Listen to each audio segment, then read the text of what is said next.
Jacob with a foreign object. Right in my wiener.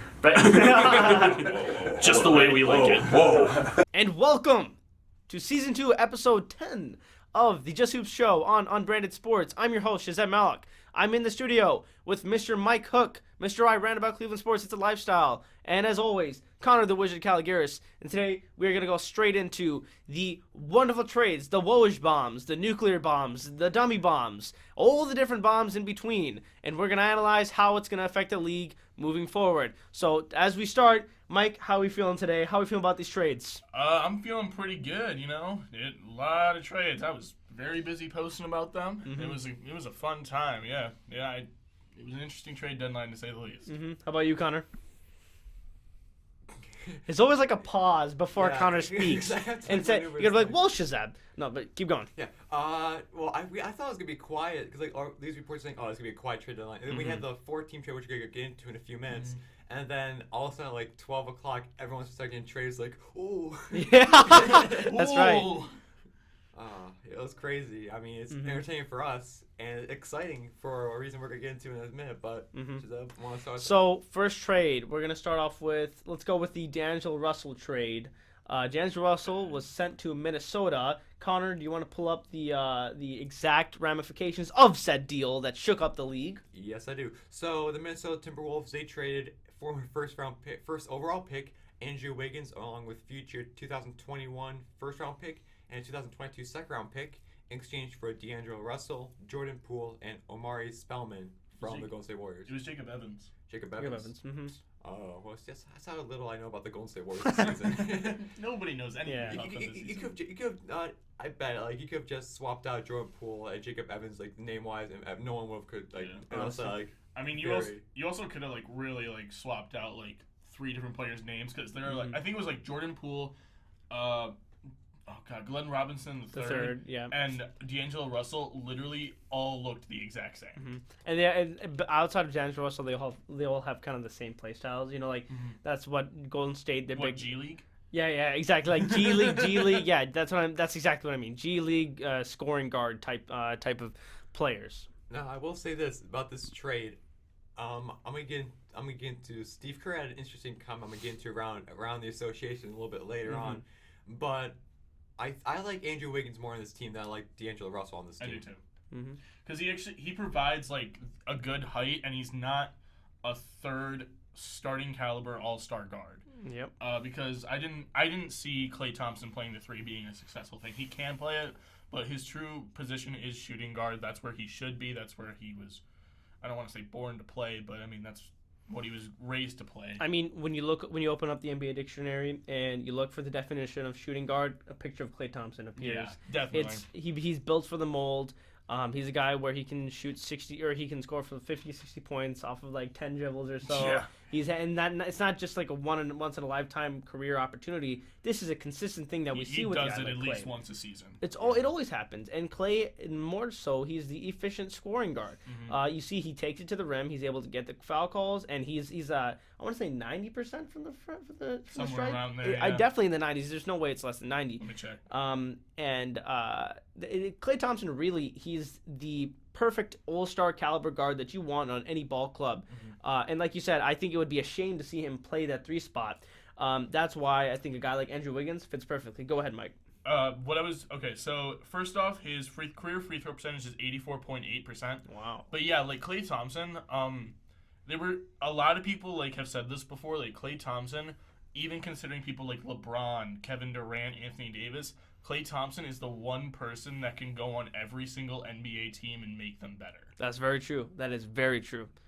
Yeah, but I think that this is here's the thing. I was thinking about this earlier because I saw a tweet and I was like, it was talking about how like the Warriors have made like insanely good trade decisions in the past because they were saying like, they trusted Steph Curry, who was a lot younger than Monte Ellis, and traded Monte Ellis. They decided not to trade Klay Thompson, who still hadn't hit that like all-star caliber yet, for Kevin Love, which both turned out to be the exact correct decisions that they should have made. So it goes to think, like, did they make a good move here? Is this, like, potentially going to be something that really works out for them in the long run? I think so. Connor, do you want to chime in on this? Yeah, so I kind of see Andrew Wiggins right now as more of a Kevin Durant 0.5. Yeah. He's not as good of a scorer or a shooter as Durant is, but Andrew Wiggins is still, I think, one of the better younger scorers. I think he's only like 24 years old, which is insane to think how it feels like he's been in the league forever. But this season, I think, last season was a huge disappointment for him, shooting wise, scoring wise. A lot of seasons have been disappointing Yeah. for him. Especially last season, though. I just felt like he took a major step off from seasons prior. I think this season he was out there to reintroduce himself to the NBA. Right. And I think on this Golden State team right now, without Curry, he's out till about early March. No Thompson for the rest of the season.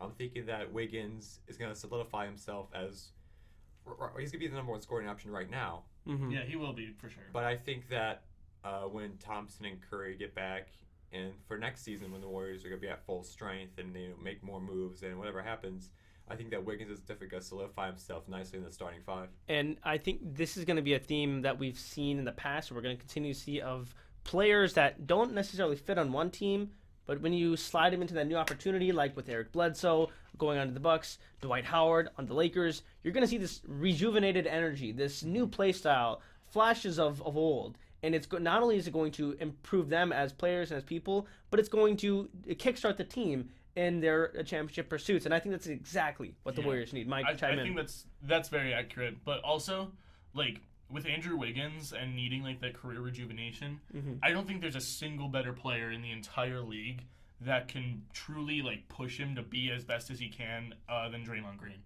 That's very true. Like, Draymond Green, like, I talk shit on Draymond Green all the time. Triple single, punk ass, needs to shut up every single time. But, you know, I've said all of that about Draymond, but at the same time, like, Draymond, he's a competitor. Like, you know, we've heard that he's memorized the name of every person that was drafted before him. And he's just a huge competitor overall.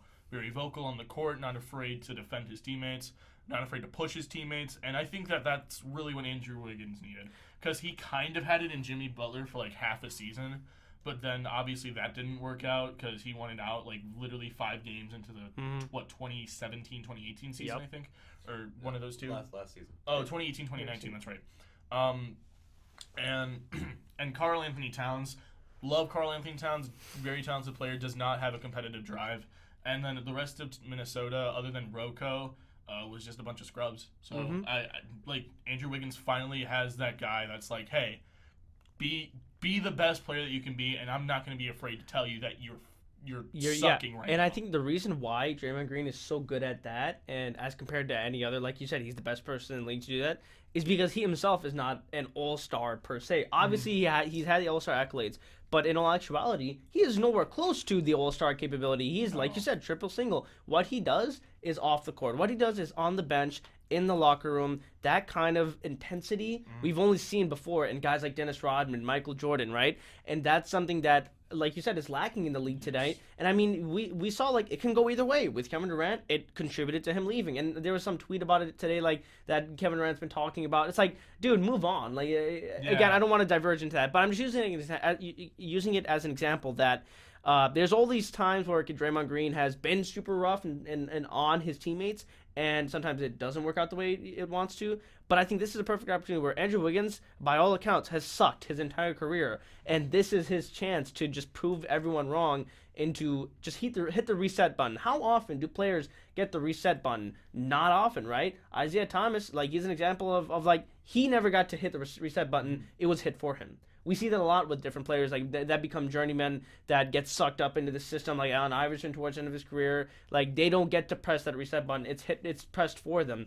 But I think Andrew Wiggins, he got the chance to press it, and now he's got this new opportunity where he fits in perfectly as their three. Because what are they lacking? A shooting, mobile, agile shooting guard who's like a shooting guard / small forward. And that's exactly where you can just slide in and really be, like you said, not that all-star caliber shooting guard, but fit in right with the team setting. But I think that's enough on the Warriors. Connor, what do we got next? All right, the next trade, a 3-team trade. This was between the New York Knicks. The Knicks. Always entertaining. With every week, it seems to be a new New York Knicks story. This is the one for this week. New York Knicks, Washington Wizards, and the Los Angeles Clippers. A big 3-team trade for the Clippers.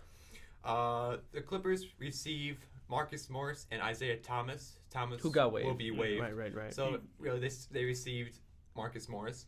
The Washington Wizards will receive Jerome Robinson, and the New York Knicks will receive a 2020 first-round pick and Mo Harkless from the Clippers. And yet another Another power forward. forward. Another Power forward. Let's go. There's a meme that Connor created. Connor is the meme guy for those who don't know. Yeah. And it was just about the Knicks' obsession with power forwards, which is really a disgrace in professional basketball. How they're just obsessed with You know it. what's about the Knicks? You know what the Knicks have done recently? They've been giving Wayne Ellington like 25 minutes a game ever since the trade deadline. I didn't even know Wayne Ellington was still in the league. Like, that's how bad the Knicks are. I saw a tweet about him the other day. It said, Wayne Ellington really forgot how to shoot until the trade deadline ended. All these, it was there's another tweet like Landry Shamet. Like, that guy was given buckets the night before the trade deadline. That was the don't trade me game. Yeah, exactly. It's like, please don't take me away. Yeah, he's like he's got a good situation. Please don't do it. I just want a ring. Please don't do it. No, not the Knicks. Not the Knicks. Anyone but the Knicks. But Definitely the winners of this trade is the Clippers. All big time. easily. Morris is a 20-point game scorer in LA. No, excuse me, New York. And LA's not gonna have that much production because he's gonna be having to rotate around guys like Kawhi Leonard and Paul George, and off the bench Lou Williams. And whether he starts or he's benched, comes off the second unit with Williams and Montrezl Harrell. I kind of like him more coming off the bench. So then, I wanted to With go Harrell on that, Williams. Connor. If you are Doc Rivers, do you say you roll the dice and shoot him into that top 4 spot and put him as a starter? Or do you say, you know what, we're going to ease him in and we're going to play him off the bench. He's going to lead the bench mob, so to speak, with Lou Williams. What do you think, Connor? Well, he wouldn't be leading the bench mob because Lou Williams is already there. I'm thinking like him and Lou Williams, like, together. Yeah. Him, Lou, and Montrell. Yeah. I'd rather have him come off the bench because I think your starting 5 right now is solidified. You have Patrick Beverley as your main point guard. Then you have Landry Shamet as your 2. Then you have Paul George as your 3, and then Kawhi when he plays as your 4. Yeah. And then Ivica Zubac, he's your 5. He only plays like 20 minutes a game, and then Harrell comes to replace him. Right. So then you can have Lou Williams come off to replace. You can play either the 1 or the 2, and then Morris could come and replace either Kawhi or Paul George. That's what I think I would do if I was Doc Rivers. Awesome. Well, here's what I would do actually is I would take Landry Shamet and put him in a bench role. And I would have Lou Williams come off the bench as my bench point guard, Right. obviously, because that's his main role. And I would have Landry Shamet be my bench shooting guard, and I would roll out a starting lineup of That's all right. Patrick Beverley. I would have Paul George slide to the 2. I would have Kawhi Leonard start at 3 when he plays, obviously. Marcus Morris start at the 4, and I would have Zubac start at the 5. Well, personally, if I was the Clippers, I'd have Montrezl Harrell start at the 5. Just saying, Zubac does not deserve a starting role over Montrezl Harrell. But that's just me, because that is just a defensive nightmare of a starting lineup.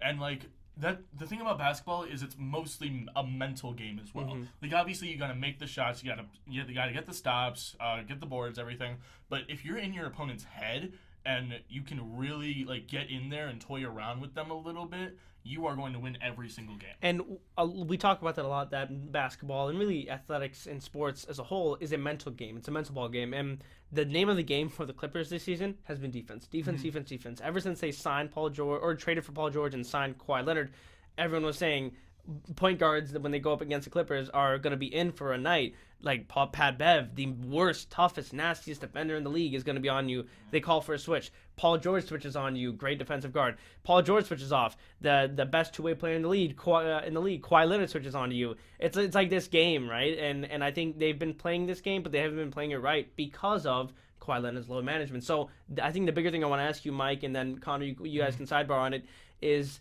when taking into account Kawhi Leonard's load management garbage and the way that it has been affecting the team's morale, do you feel that Marcus Morris is kind of like that trade that they needed so that they can get that boost, or is it going to just add and more stir the pot? What do you guys think? Yeah, I think that this agree with what you said. If you remember the Kyrie Boston team. Brad Stevens, he said that the two most consistent players he had on that team were Al Horford and Marcus Morris for both of those seasons. Even when the first season, when Gordon Hayward went down 6 minutes into the season, the team was like all shaken up. Yeah. They lost, I think they lost the first two in a row. They went on an insane 14-game win streak. And then you see the season after with all the turmoil with Kyrie and Jaylen Brown not producing and everything with that. Marcus Morris was the most solid player they had on that team next to Horford. I think that definitely Morris brings that tough guy attitude to this team. He could give him a sure enough boost defensively and offensively. You know what he brings every night. He's gonna go after your toughest. Remember he guarded LeBron James in the conference finals almost. It went down to the wire. Yeah, it was Game 7, and Morris was there every step of the way, right on LeBron. When I believe he started all 7 games of that season.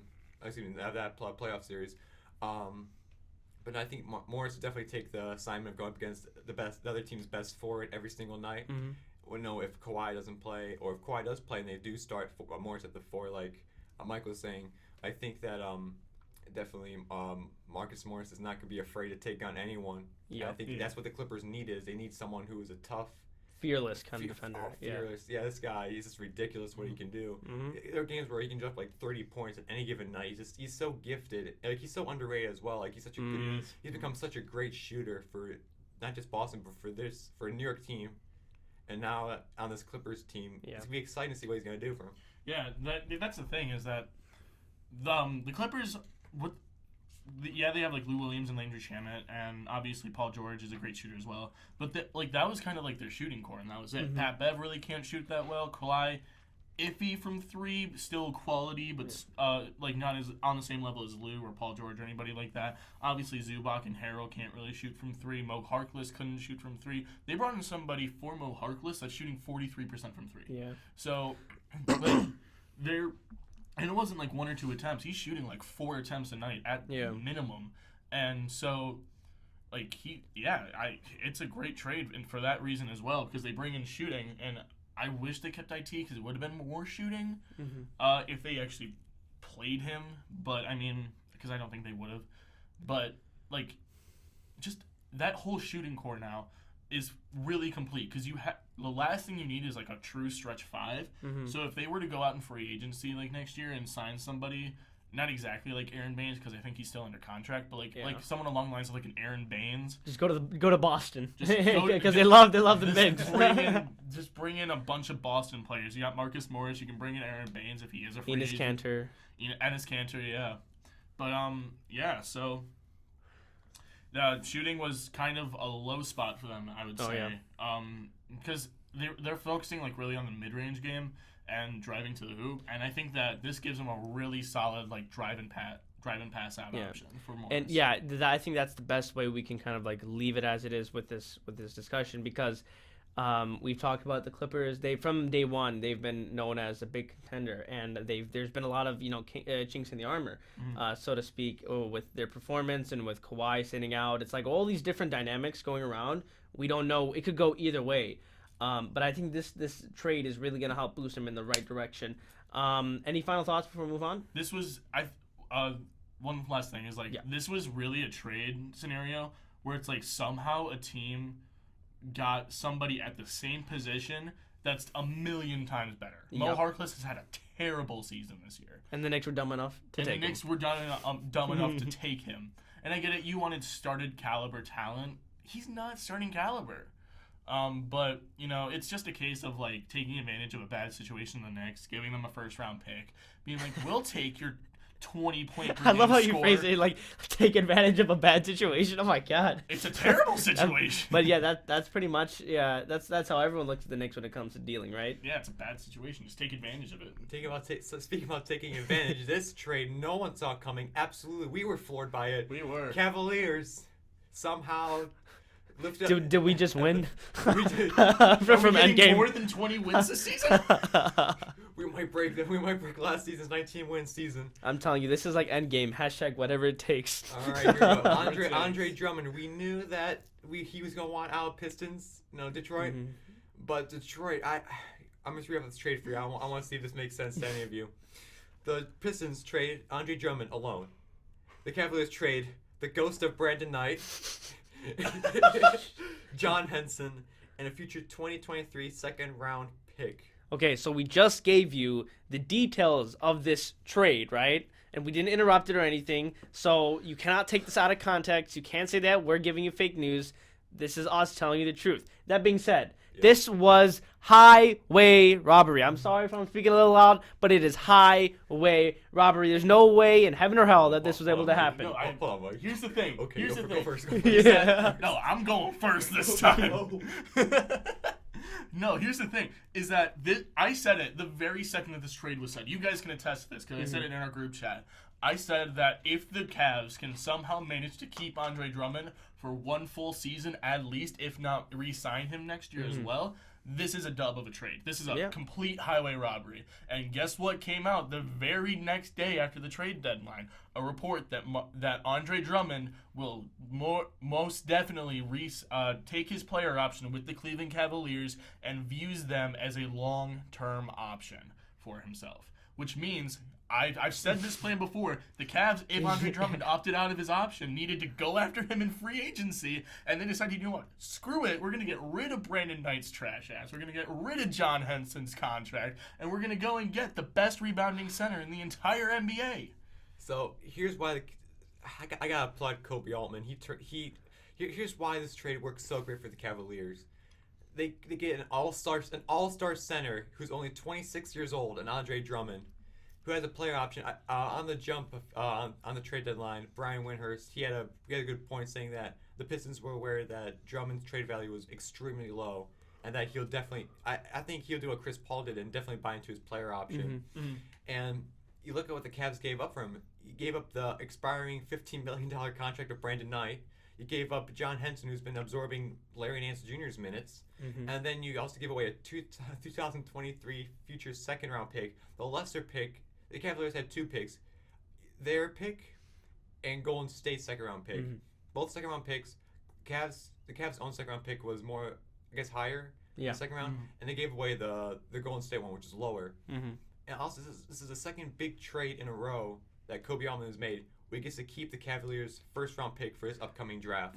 He did it with the Kyrie deal, and he did it with the that saw George Hill, Rodney Hood, Larry Nance come in, and Jordan Clarkson come in. And Dante Exum deal. Yeah, and he's able to make these trades knowing the Cavs rebuild right now.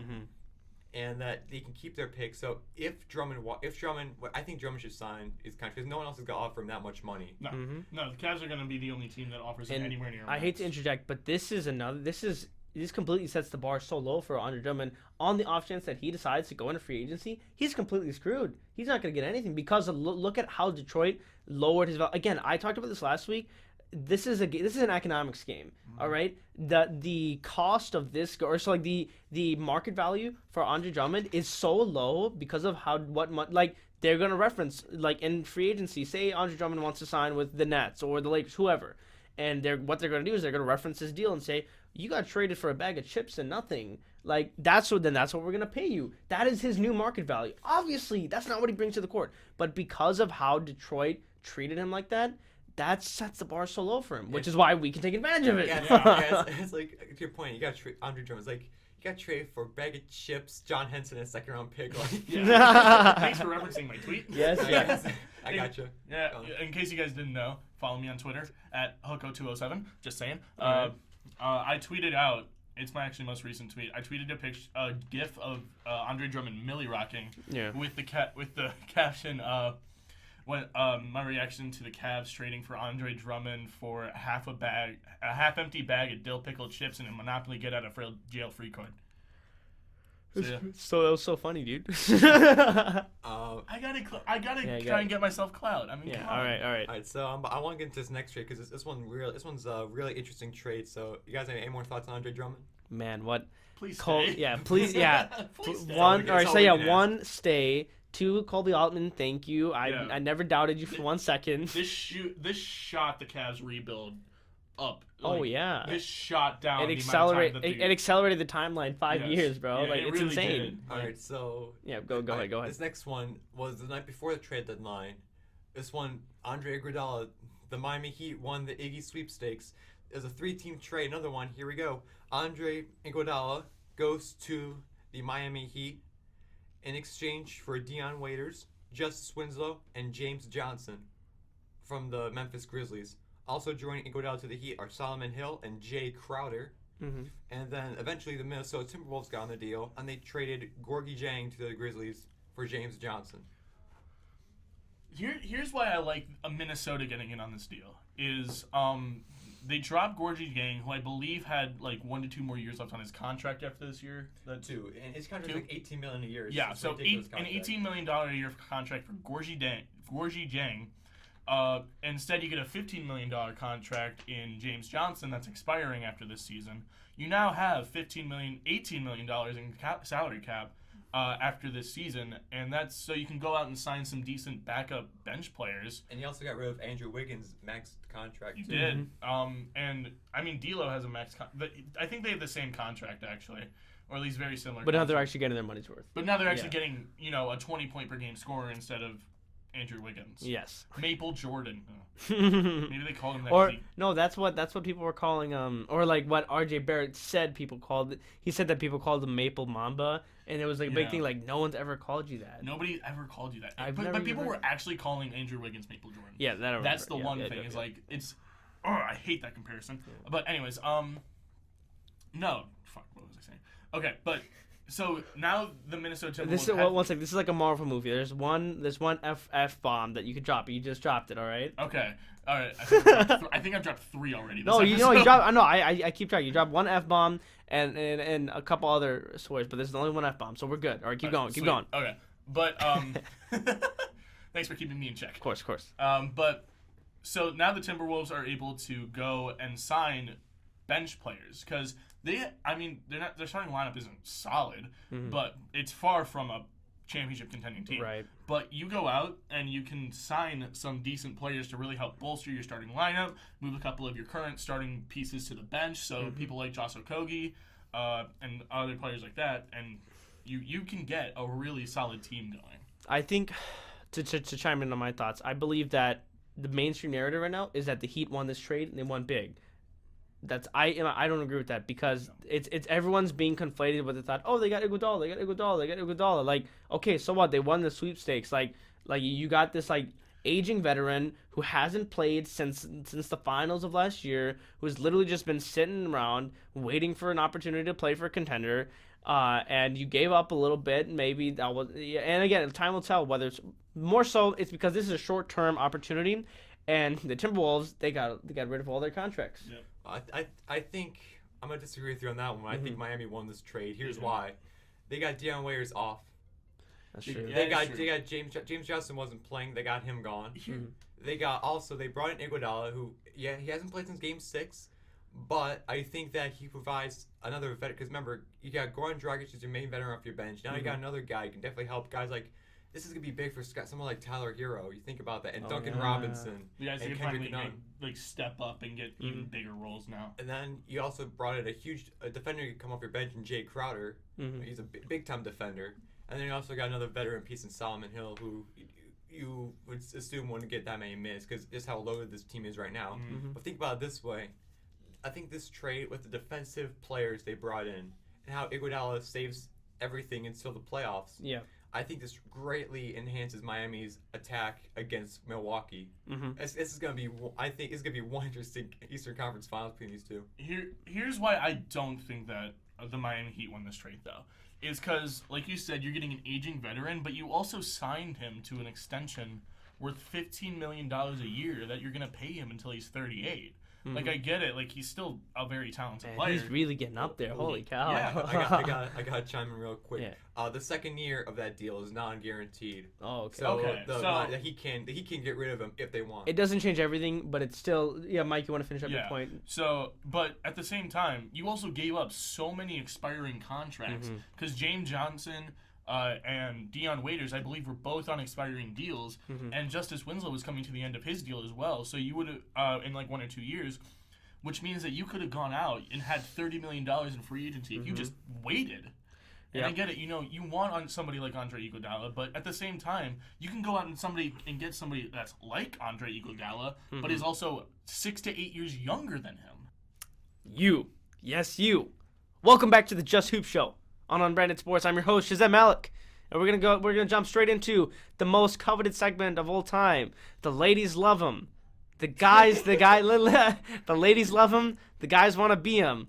He's handsome. He's magical. He's Connor the Wizard Caligaris. Take it away around the association. Jared Bayless, what do you mean? Anyways, we have a lot of stuff to cover in this time around the association. So I'm just gonna go.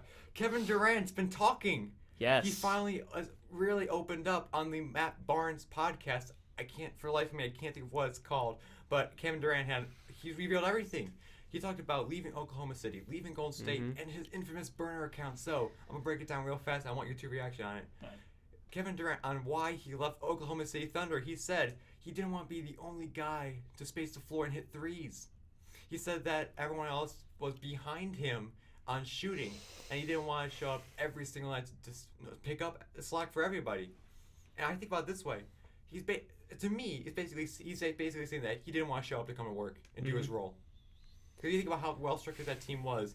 And remember, they traded Serge Ibaka after that playoff loss to Golden State. They traded Serge Ibaka for Victor Oladipo under the impression he was staying. So they were trying to. It wasn't like they were like holding him back, like, oh, we'll get you help eventually. They got him help, and he still left. All right, I want to chime in. I think the best analogy I can use is with, like you talked about, like he said, I didn't want to come into work. It's like Bill Gates after he started Microsoft and he got the infrastructure around him and he's corporate, and then he's just like, yeah, I don't like how everyone isn't as smart and as fucking intelligent as. Damn it, screw it. It took the second one. That's one. Well, one. That's right. You got your one. There, I got the one. And he just screwed it all up. And then Bill Gates is just like, man, I why can't everyone just be like as smart as I am? That's how stupid this is. Like Kevin Durant is like literally one of the greatest, if not the greatest, one of the greatest pure scorers of all time. It's like, why can't people spread the floor like me? Like that's so stupid, right? Here's the thing, though. I kind of get it. Mike's gonna play devil's advocate. I kind of understand where he's coming from, though, because Russell Westbrook can't shoot. Steven Adams can't shoot. Andre Roberson cannot score at all. Like you're looking at that team and it's like, okay, cool. They can drive to the rim. They can post up.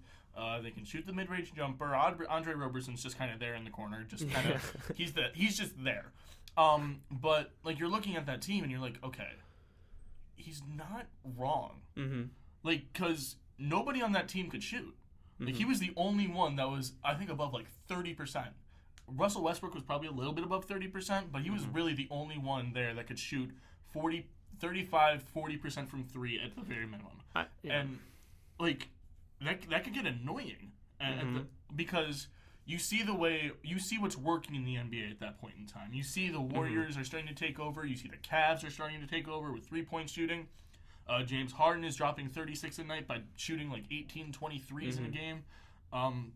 And it's becoming a huge trend, and you have a team that's kind of stuck in the 2000s with post-up games, a slashing point guard, and it's just it could get annoying because you know that you're not going to be really contending, and especially because they had shooting too. Back in 2012 when they made that finals run, when they were extremely young and everybody thought they were the next dynasty. Thabo Cephalosha. Yeah. And James Harden. James Harden was on that team, and even then he was just considered a catch and shoot shooter. Right. But he was still a shooter. So they had a lot of key players. Serge Ibaka could shoot as well back then. So. You traded Serge Ibaka for Victor Oladipo. Yeah, Victor Oladipo can shoot, but Victor Oladipo also wasn't getting minutes because of Russell Westbrook. So overall, I get what he's saying. I don't necessarily agree with calling out your ex-teammates, but go ahead. Also, more to analyze here. Sorry to interrupt, but Durant on the Golden State Warriors, he said, I knew just about halfway point through the year, that's when he thought he was going to leave. He knew he was going to leave halfway through the season. I think if I was a team, if I'm Steph Curry or Klay Thompson, I'm like, why? Why did you wait until now just to reveal everyone? Halfway through the season, you knew you were done halfway through the season, and yet, he still played, he still showed up. But I think that then he learned, okay, I have to stay. I have to, just tough it out because I think he learned from his Oklahoma City. How that ended is like, I can't just get up and leave. Like, I have to try. Mm-hmm. But I think to him just saying that now on the podcast is called All the Smoke with That's Matt what it Barnes is, and yeah. Steven Jackson. Old Smoke, yeah. But I think that for Durant, this is not a good look for him at all to be saying this, especially now with him not playing right now because he's hurt in New York with the Nets. I think that this does not look good. I think on the note of New York, it's like, what's to stop him from making this another situation? Like, the seeds they've already been planted. Like, Kyrie starting to have his drama, DeAndre Jordan not playing as consistently as he's played in the past. It's like it's getting up there. Like, everything's up in the air. Mm-hmm. Like, it could go either way. Here's, like, but again, like, you know, he was getting into fights with Draymond Green in the middle of games. Mm-hmm. Like, so again, it's one of those things that you can kind of like understand, and at least he's like not waiting 4 years to talk about it like he did with OKC. Yeah. Like, he could easily be like, okay, like, I'm gonna wait until 2024 when I signed with the 76 and 6 Chicago Bulls with 27-year-old Zach LaVine leading the way, or like however old he is, scoring 32 a game and literally just being the next Michael Jordan. Right. But but he said it like very soon after he left, which I kind of respect. He's like saying it, you know, hey, this is what happened. This is why I left. This is and I knew like halfway through, and again, respect him because he still went out there, scored 28 points a game. He got injured for him. He ruptured his Achilles for him. And I mean, that could have been partially on the Warriors staff being like, okay, we're like down 2-1, go out and do this, or like we were down 1-0. I don't remember what game he got injured. Right. But and it's just context here. He waited. This one is like, I can see how like the OKC situation, talking about that now, is agitating, but he's talking about it as soon as he possibly could with this. Yeah. Which in my opinion is at least respectable, especially because he did get injured. Yeah, I mean, I can agree with that. You know, Mike, you've kind of opened me up to that, but I mean, my concluding thoughts on this, like, it's just drama at this point. I'm just sick of it. It's just beef. Speaking about Warriors staff, head coach Steve Kerr had some things to say. He had some thoughts about the D'Angelo Russell Andrew Wiggins deal. Now, before the season began, when the team first signed D'Angelo Russell, Kerr said that Russell's going to fit perfectly well in with the starting lineup. Well, this was the assumption that Curry wasn't going to get hurt 3 games in, but nonetheless, he said that the team was going to fit Russell in. And his recent comments about the trade, he said, to be honest, the fit was questionable when we signed him on D'Angelo Russell. Now, Steve Kerr, he's been caught under fire recently because the team's been losing. And people are saying, is he really that good of a coach? I think no. A lot of people agree with me. A lot of people disagree. It's fine. I think he's adequate. He's got to quit. I think he's adequate. Adequate. I will say this about.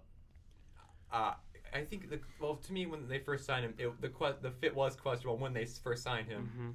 I think, like we said before, Wiggins fits much better.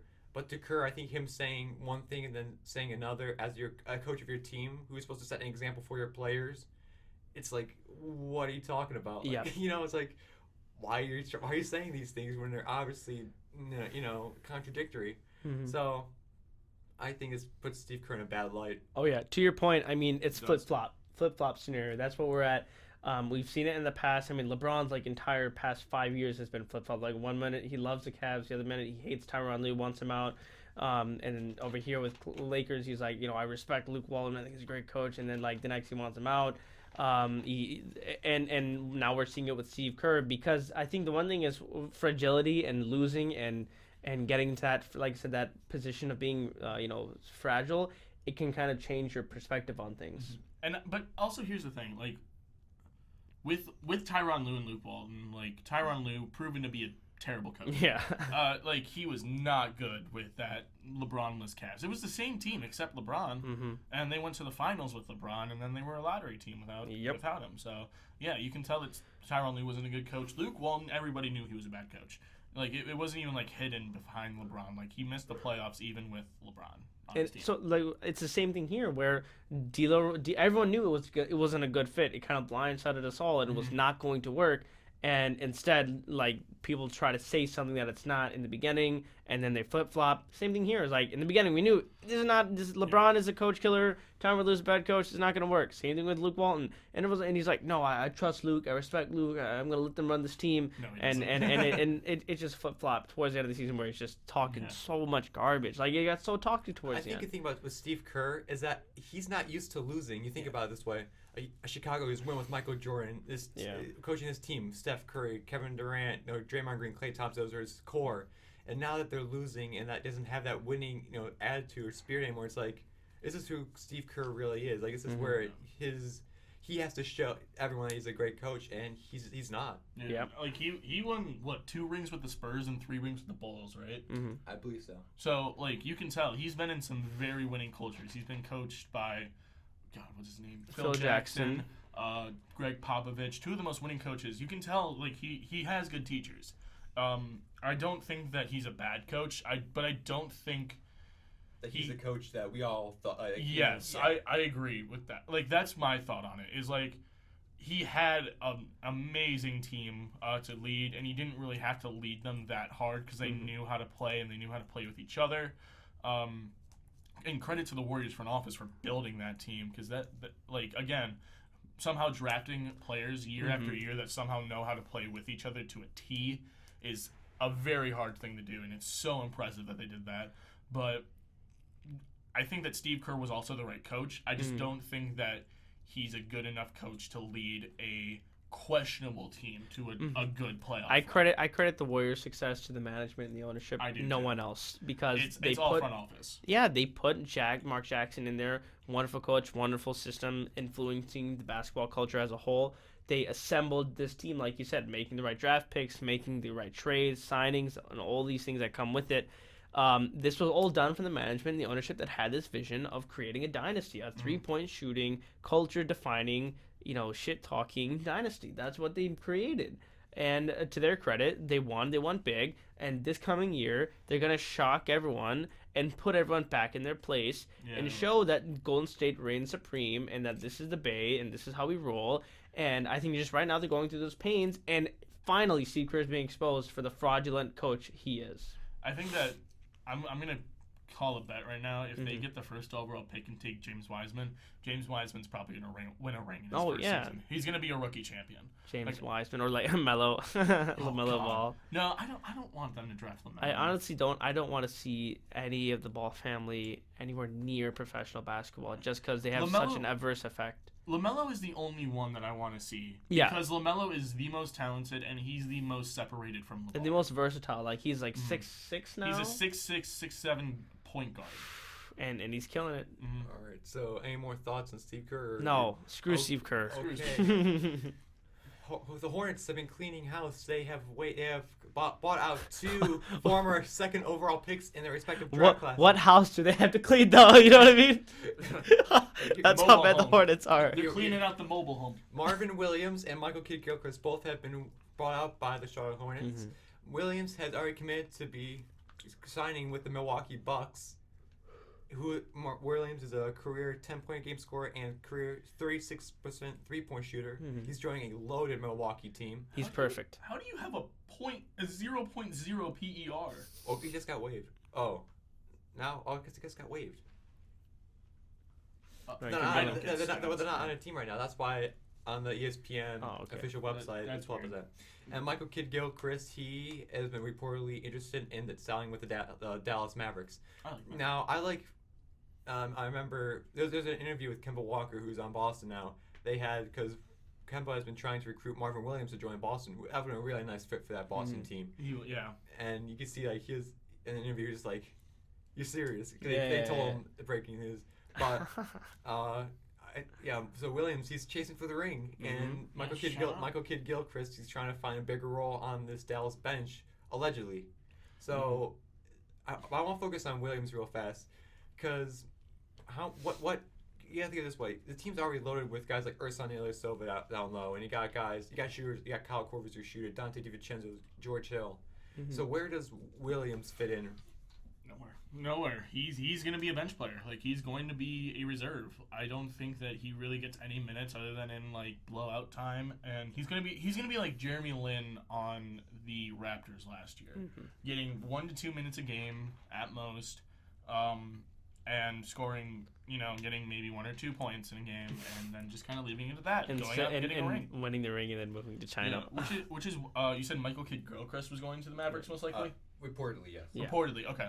Which is why I respect Michael Kidd-Gilchrist, is because he's saying, like, okay, maybe Charlotte just isn't for me. Mhm. Maybe I should go somewhere else that has, a quality owner. Yeah. Love you, Michael Jordan. Please, just sell the team. Yeah, just sell the team. Please. And Charlotte has suffered enough. Yeah. But, like, Mark Cuban, very respectful person. Great basketball owner. And if he can carve out a really solid role on that team, it'll be proven that, like, okay, maybe I wasn't as much of a waste of a draft pick as people thought that I was. Yep.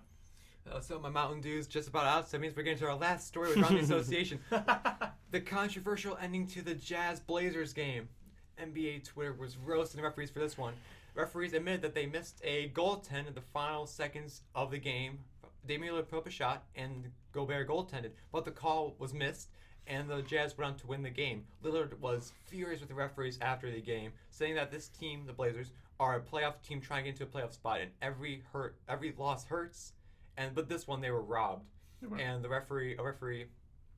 NBA referees have a Twitter, which I think is it's a pretty stupid idea. I want to know who runs that Twitter. That's what I want to look at. Like, we gotta have someone check on that. Like, who runs this Twitter? Like, do the refs meet up and, like, after the game's like, okay, we gotta write up these tweets. All right, send it out.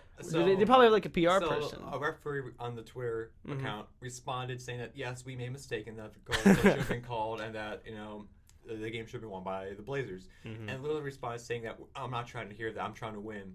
Like, you think about where the Blazers there are a decent amount of games off that 8th seed from Memphis Grizzlies, and that Lillard wants to win, and with the team that he has right now, that's so hurt. No Nurkic, no Rodney. They're a good team. They're a great team. They're a very good team. If everyone's healthy, they're a top 6 team in the West if they're healthy. Oh, easily. But yeah, no Nurkic, no Zach Collins, no Rodney Hood. That's 3 of your bigger players gone. So Lillard has really had to put the whole team on his back, essentially. Even with CJ McCollum, he has to put the whole team on his back. And every loss you just feel that every loss just hurts him because, especially this one, where the referees admittedly made a mistake.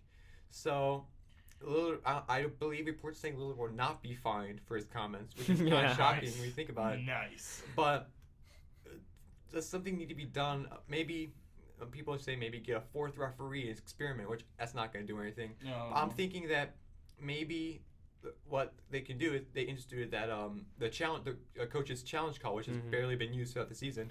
But I believe maybe in a last second play like this one, there should be a mandatory decision thing, kind of like the coach's challenge, a mandatory challenge where a team can take a look at play and maybe overrule it. Maybe a last second basket that didn't go in. So like a referee's review, kind of. Yeah, a referee's review, but a mandatory one for like a last second, like a play under 24 seconds, or play like the last play of a game, like in a close one like this one, like maybe under 24 seconds, or like a very close game, maybe like a referee's mistake, if a player can challenge a referee's decision, like a one referee, the head referee can relook at a decision and evaluate then and there instead of a mandatory mistake later.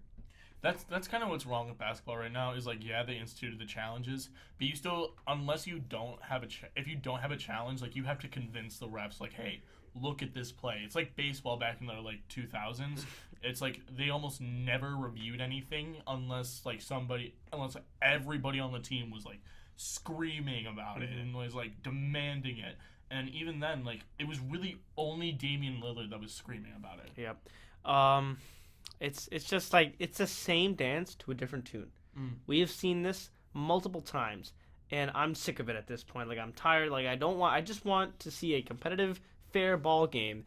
And the fact not only that Damian Lillard has to go out and complain about this stuff, but the fact that people like talk back bad about him because he's complaining about it, because he's pointing out for what hypocrisy and stupidity this is, and he's getting hate for it. It's so stupid. They missed the call so bad.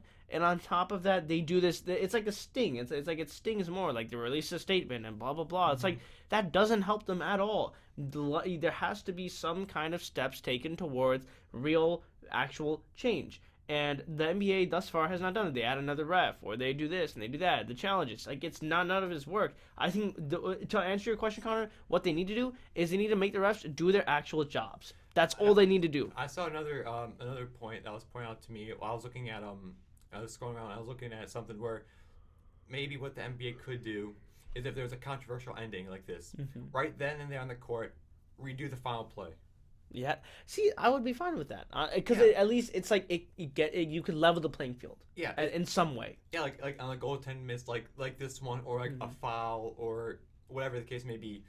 Have the team replay that last play instead of saying later, "Oh, we made a mistake, but there's nothing we can do about it right now because the game's over." I also love like the interaction that Damian Lillard and Donovan Mitchell had, because Donovan Mitchell said, "I don't see why a guy like Gary Trent should come in and think he can just punk us. We're not a team that you can come in and just talk trash to. We're not just gonna back down. That's what we kind of lacked the past few games, just toughness." And then Damian Lillard quotes it. This was a video that was tweeted out by Eric Walden, and Damian Lillard quotes it and just says, "Man, stop." And then Donovan Mitchell just quotes it, said, "I said what I said." And this was after the game, obviously. It's not obviously about, it's got the undertones of this incident, but it's not directly about this incident, but I still think it's hilarious. Yep. So we've given you their commentary. We've given you our commentary. Now, what we would like you to do is check us out on Apple Podcasts, leave a rating/review. Check us out on YouTube, Unbranded News and Media. Check us out on Instagram, unbranded.sports. Shout out to our wonderful executive producer, Jacob Yukum, a.k.a. Killjoy Jake, on YouTube. Please check him out. Wonderful content. And remember, your day could be bad, but you could always be the Knicks. That's right. Thank you so much for tuning in to this wonderful episode of the Just Hoop Show. Have a wonderful week, and stay classy, folks.